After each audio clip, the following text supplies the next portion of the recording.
let's scroll up slightly to our Contact Us section. With it highlighted again, I'll click into it.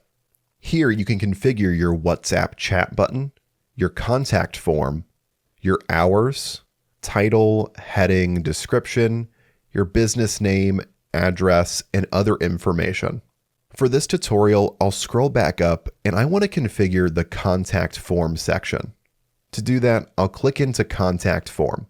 Here you can manage your contacts, and if you scroll down, you can add and edit different form fields on your contact form. Currently, we have an option for the name, email, message, attachments, and send. To add in a new form field, click on the blue Add button. Depending on the nature of your brand and business, you can choose to collect more detailed information about your web visitors here. I'm happy with the defaults on my contact form, so I'll click on Done.